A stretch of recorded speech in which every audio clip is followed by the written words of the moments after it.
Alright, for this one, I intentionally didn't put any redhead actors in because I figured that one would give it away. Because if you're like, oh, who did he get compared to? It had to be somebody who is a ginger, right? No, it is not. It's actually one that you'll probably think the least. B, Nicolas Cage. Okay, so let me explain. It was like junior year, I think, of high school. And our high school and our middle school were, you know, basically across the tracks in Detroit Lakes. If you were a theater kid, you would go over and the auditorium, which was very nice for plays and musicals, that's where you would go. Now, we were talking at the high school, and it was a group of us. And I was friends with the theater kids. I mean, no surprise based on what I've gotten into. So, I mean, like, if you look at my track record and the profession I'm in, I mean, like, of course, you'd be like, well, weren't you a theater kid yourself? I was not. Shocker.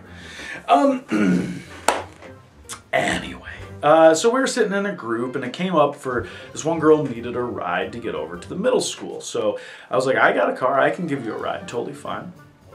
Now here's the funny thing, some of you might be like, oh, nice job, Corbin, smooth, good little in.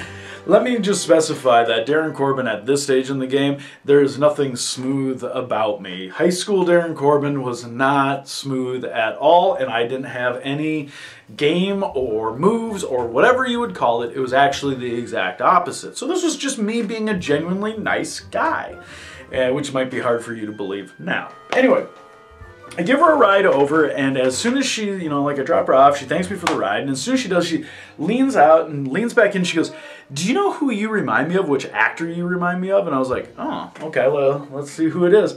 And she goes, you remind me of Nicolas Cage. And she got out. I don't see it. Anyone I've ever mentioned this to since does not see it. And for example, I don't know, do I talk like Nicolas Cage? Do I have some of the same mannerisms as Nicolas Cage? Now, this would have been like early 2000s Nicolas Cage. Is there anything that I have this? I've been told that like I sound like Owen Wilson, and that makes a little bit more sense because we did a side-by-side on saying wow, and I guess it's close, but I don't know if there's anything about Nicolas Cage that I've done that would be like, that's him. So, but anyway, yeah, that was the one that I got compared to, was actually Nicolas Cage. So, I still don't see it.